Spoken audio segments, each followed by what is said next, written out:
Hi everyone, and welcome to Studio Jake. I, of course, am your host, Jacob Airy. Thank you so much for joining me today. I'm pretty excited about this video, and be sure to share this out all over the place. I'm on multiple platforms, so whether you're on that platform or somewhere else, share out this video. It always helps me. I always appreciate it.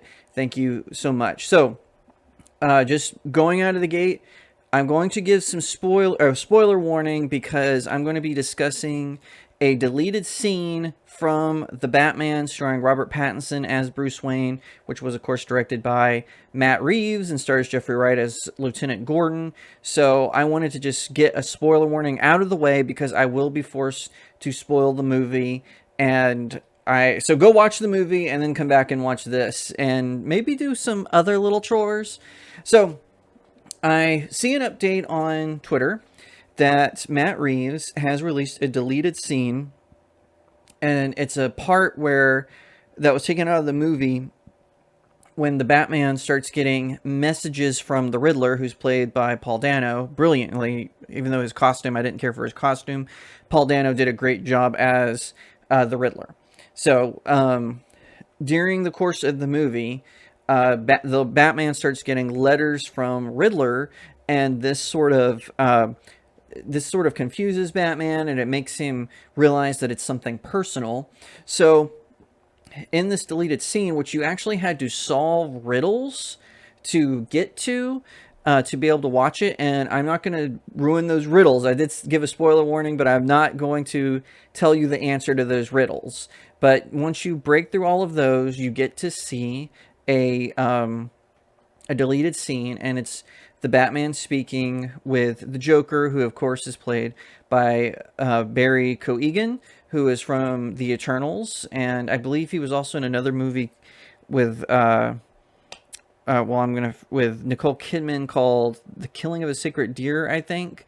And Barry Keoghan is a very fine actor. He definitely has the look of the Joker. So the scene just basically goes where Batman walks into sort of a interview booth, kind of like what he did with the Riddler at the end of the Batman, or in one of the endings of the Batman.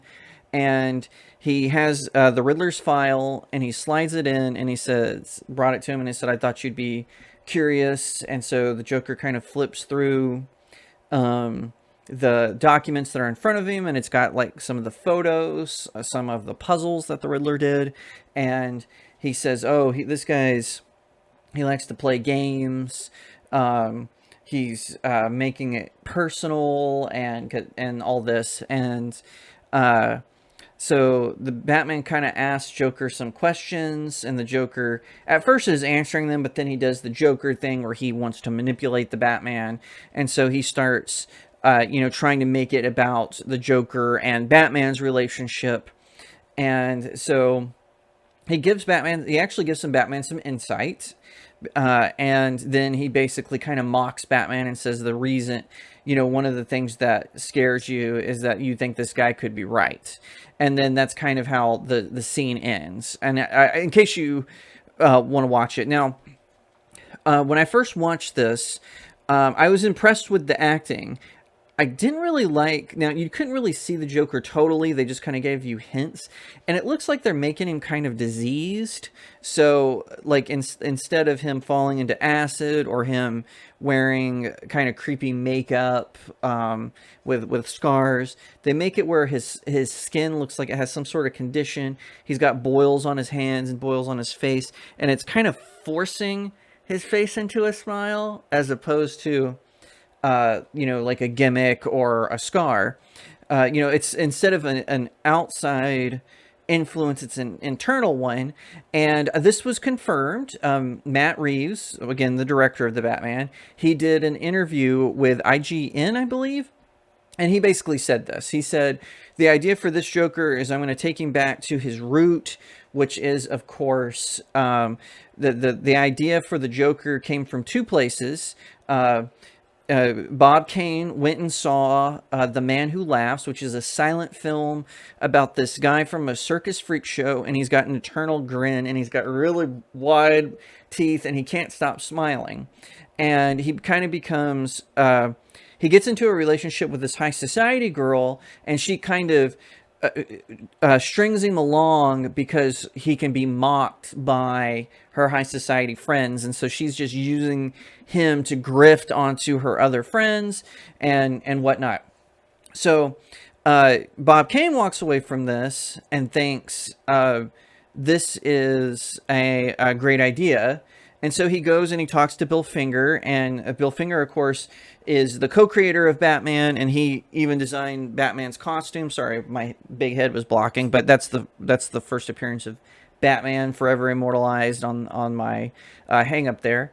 And so a few days go by, and Bill Finger's mulling this over. Well, then Bob Kane comes in with a Joker card, and he says, could we use this as his gimmick? And so that is the birth of the Joker. Bill Finger did his design and came up with his sort of his clown demeanor and whatnot. Now, a lot of people don't realize this because of the 60s, but when the Joker first appeared, he was more like a straight serial killer with sort of with just this gimmick of being a clown, basically. And he was only supposed to be a one-off villain.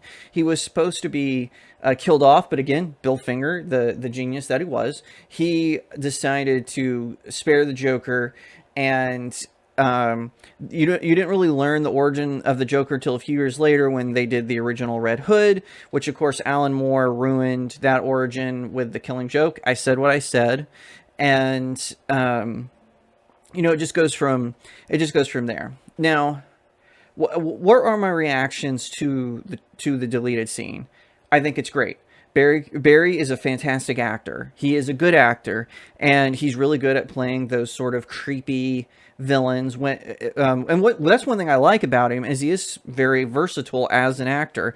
Now, I've never seen him in a comedic perspective, but I do think he's a good actor, and I do think his acting pulled off the Joker very well. He did a good job with the Joker's sort of mannerisms and making his voice kind of sound creepy. I do sort of miss the Mark Hamill more excited theatric voice, but not everyone can do that. So I understand. To say I really liked it. Now, as for this outside versus inside turmoil from the Joker, I actually don't care for that much. I like it that the Joker is using his own selfish pain to play a big joke on Gotham City. I like that aspect of the character. He's a raging narcissist. He's a psychopath. He tells bad jokes, and people get killed as a result. I don't like the idea that how the Joker's creation came about was not of his own making. With the Red Hood origin, of course, with the Red Hood origin, it was kind of like he was forced into playing the Red Hood. And then Batman accidentally trips him and he falls into the acid and he becomes the Joker. Now, there's I'm willing to give it a chance because this deleted scene, it's only like 4 minutes long, maybe 5. And also his cameo in the Batman is really short. I really hope that they take the route and return the character to his roots. I don't like these directors where they take these characters, and I talked about this when I said in a video I did where I talked about, can the Batman just be based on Batman? Where, he says, Bruce Wayne, we're going to base him on a particular person, or we're going to base the Riddler on a real life killer. I believe the Batman, it was Kurt Cobain, and the Riddler, it was the Zodiac killer. So I'm not a fan of directors doing this. I would like to see movie directors return them back to their comic book bases. And I'm not saying a particular one. Like, if they want to do sort of the clownish version, or they want to do more of the criminal mastermind, or they want to do more of the crazed psychopath, all those versions of the Joker are legit. And one of the things that made Christopher Nolan's version, Heath Ledger, is they sort of combined the clownish excuse me, the criminal mastermind with the crazed, and I thought that did good. Of course, Jack Nicholson, he sort of did the '80s Joker, where he was a little bit more serial killerish, more wanting to do a performance for the whole city and make people laugh, just kill them basically. And, of course, Cesar Morero, he was mimicking what was going on in the comics, where he was just a straight up clown. He wasn't really a killer. He was just more of a nuisance. He just wanted to boggle Batman's mind. He wanted to baffle him, right? It's baffling, Robin. That was kind of what the Cesar Morero. And, of course, Gotham had their cake and ate it too. I often said you can't see it. So their first iteration of the Joker, and I'm spoiling Gotham if you haven't seen it, but in that show what they did was they introduced the crazed psychopath Scott Snyder version of the Joker, where he had his face pulled off and he had to put it back together. And then they introduced the more sinister criminal mastermind version of the Joker in the later seasons. They made it where they were twin brothers. So one brother was the crazed maniac. The next brother was more of the criminal mastermind. And I honestly think that because there were rumors that Joaquin Phoenix was going to be the Joker. He was just going to be a variant Joker from the one he played previously. And in my mind, Joaquin Phoenix version of the Joker is really good. It's a fantastic film. I reviewed it at my website, studiojakemedia.com. Check it out. I honestly think they're gearing up to set up for some sort of three Jokers. I hope this is the case. I would love to see that. The three Jokers, in my opinion, was the last, really good Batman story. We haven't had one, and I'm talking about, really, really good. I do like the Batman The Adventures Continues. I'm wearing the shirt from that. I do like it.